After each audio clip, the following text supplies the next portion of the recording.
So in this video, we're going to discuss about getting rid of logic and how logic stops us from manifesting our desires by interfering with the process of trust.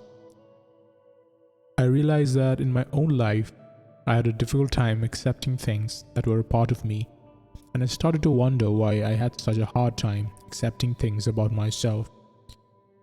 And I came to the realization that the explanation was logic that we constantly crave in our life.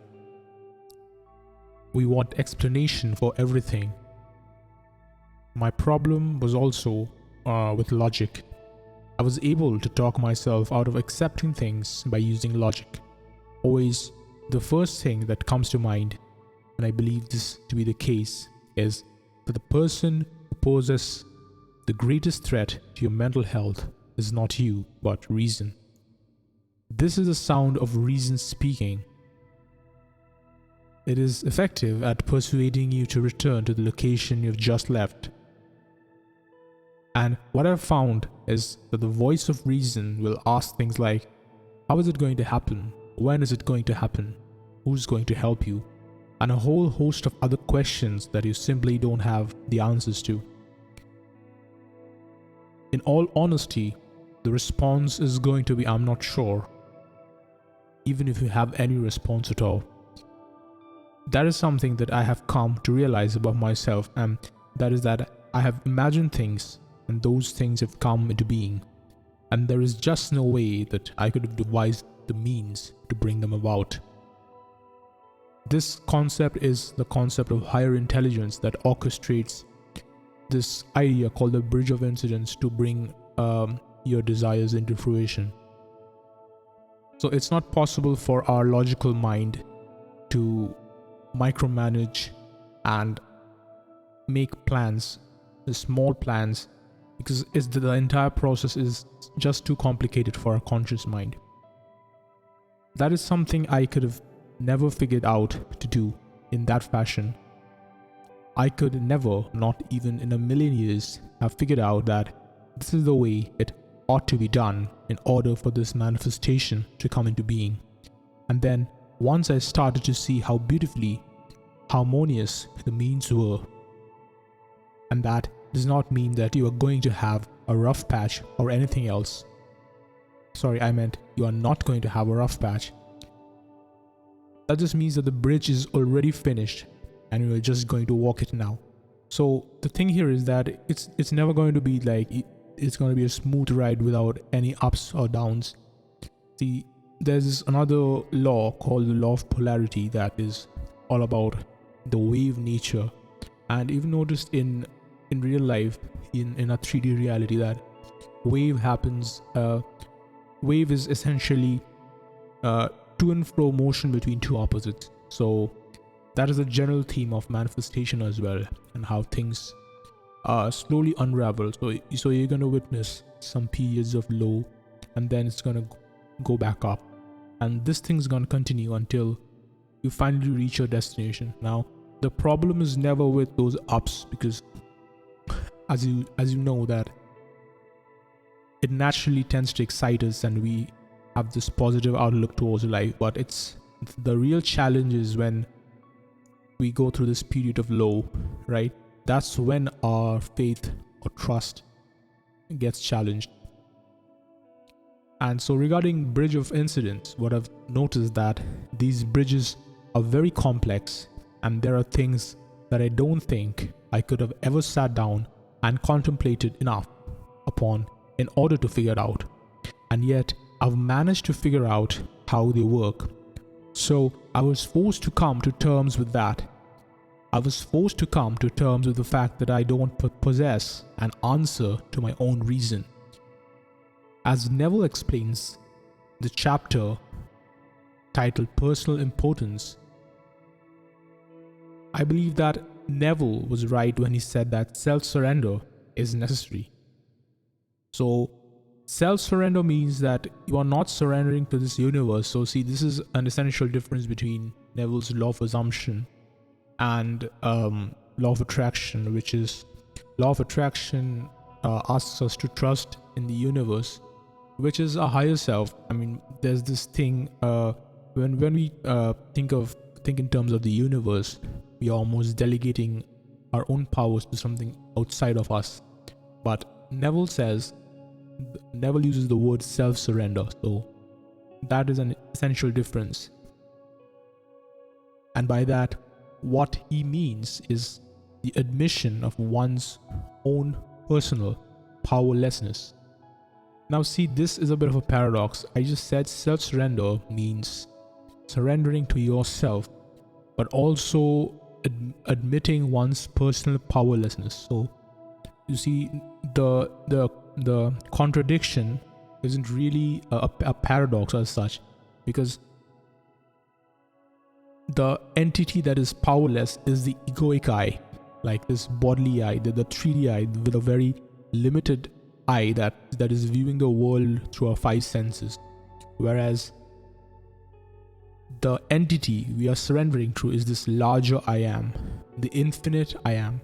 So there's this difference. And at this point, he cites the Bible asserting, "I can of mine own self do nothing," as the verse. This is the outer man speaking, and the outer man is admitting that he does not know. Similarly, I do not know, and I admit that I do not know. Therefore, I not only admitted that, but I also completely accept that. This type of acceptance of personal impotence, the idea that I can't do anything to make it so, will just come into being, and will grow by its own kind. That what I've discovered recently. So what I've found out is that it just happens. And it's difficult to accept it, but I've noticed that acceptance is what or who makes it easier for me to accept things and behaviors within myself. So it's like we are accepting acceptance, right? Instead of accepting our current position, we're accepting this larger idea of acceptance, that accepting our current reality as it is what brings peace to our mind and prevents us from constantly fighting our current reality. That the only thing the inner man can do is accept the things that are going on within the outer man in an honest and just manner, or else the voice of reason will have to be silenced. We just need to silence the voice of reason, and the incredible amount of power that we will then have at our disposal will be well worth the effort. So, silencing the voice of reason that is constantly asking questions regarding how, when, what. Now, there's a time and place for allowing reason to dictate your decisions. Like, for example, when you're giving a math test, or you're trying to understand a science theorem logically. So in that scenario, you will allow your reasoning mind to prevail. But when we scope out and look at our life, things that are sort of quote unquote outside our reach, right? So you will have to allow your trust and faith to orchestrate those events. You will be able to enter a state of bliss once you have learned to still the mind and put an end to rational thought. In addition, I want to emphasize that it is not absolutely necessary for you to constantly think of something or constantly imagine something. You can learn to let go of inhibitions and use your imagination. There is no requirement that you must constantly be thinking about something. Now, this is another thing that this sentence addresses one important part regarding whether or not you should let go or constantly think about your desire, right? So there's this illusion, and this is what a lot of people call the illusion of action, that the more we do something, the higher the chances of things coming into being. But we aren't really considering the possibility that if we are trying to constantly do something, we might also interfere with the natural process. So It's like, for example, let's take a small detour and understand it. For example, suppose you have this idea that the more you work, the more money you'll make, right? And I'm not speaking about a job scenario. I'm saying, like, in life, suppose you're an entrepreneur who's trying to think of something, and you're keeping yourself busy, you're doing something, so you're creating this illusion of hard work, right? But at the same time, since time is limited in your life, you might also distract yourself from from alternate paths. For example, you might, if you were to sit still and give yourself these breaks, you might get some new ideas how to make money, right? So it's not always linear. It's not always the more the better, right? So it is possible to train oneself to walk in such a way where the mind is stilled and the person merely observes their surrounding. And I would suggest that everyone observes reality rather than passing judgment on it. There's this notion that whenever you make a judgment, you should ask yourself, where did I get that idea? We don't come up with a lot of the evaluations we make about life on our own. Many of them are things we never would have thought of. Simply put, these are just things that we were told at some point in our lives, and because of that, we accepted them as the truth. Based on that, we evaluate the world around us. But if we can learn to stop making snap judgments and become more of an observer, we will discover that our lives follow a certain pattern. You will become aware of patterns. You will become aware of scenarios that are comparable, and you will become aware of the manifestations taking shape. If you can sort of imagine the things that you want and then turn yourself into an observer, it definitely takes some time to get used to the process, because we've been brainwashed to believe that a Bugatti or anything external or a Lamborghini is the key to our happiness. To make your own being and your own feelings dependent upon reason, or even worse, to make them dependent upon a physical object like that, is, in my opinion, the most ridiculous thing that could possibly happen in the world. Then, when you learn to let go of those judgments and instead just observe, you'll experience an incredible sense of freedom and power. In addition, when we let go of our judgments and the need to control the outcome of the situation, we open the door to new opportunities and possibilities. So let me sort of go over this part.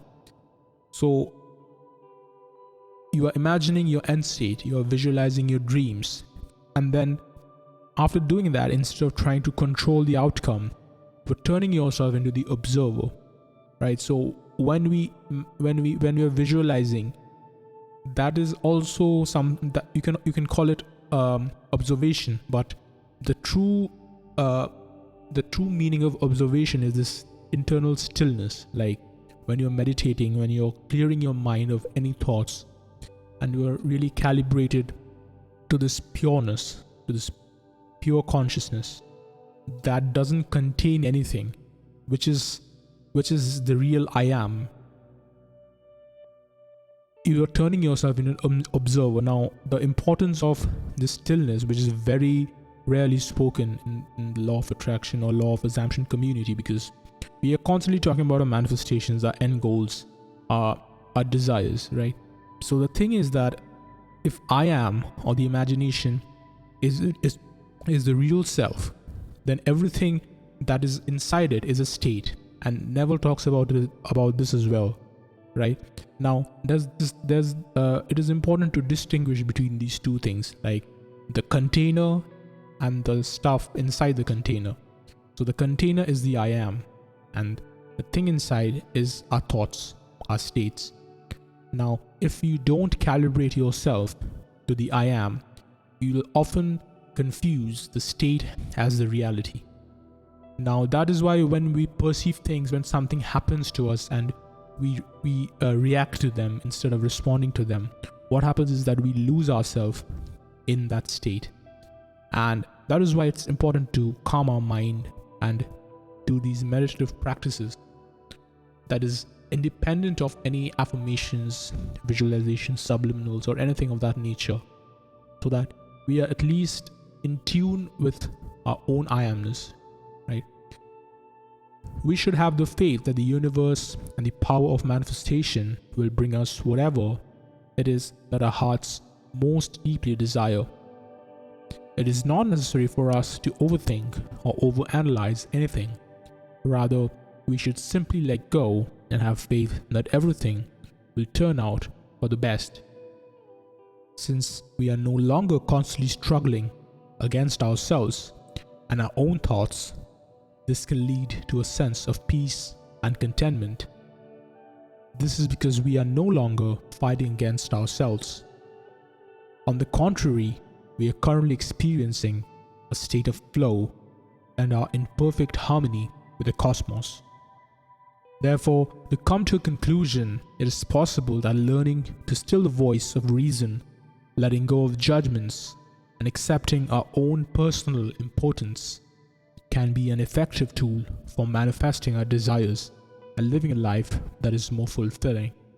So this is essentially, in this video, you've explored the concept of letting go, but in a much more deeper manner, right? So that is what is very. I know this is something that we talk about a lot, that we just let go of your desires, but we both know that it's not that easy to want something and then just not want something, right? It's just to casually let it slide, because there's this meta paradigm or a larger belief that in order for something to come into fruition, we must at least try, keep trying. So this whole hustle culture thing, and so this is something that is quite difficult to accept, right? So thank you for watching the entire video. Let me know in the comment section what you think about our discussion today, and see you in the next video.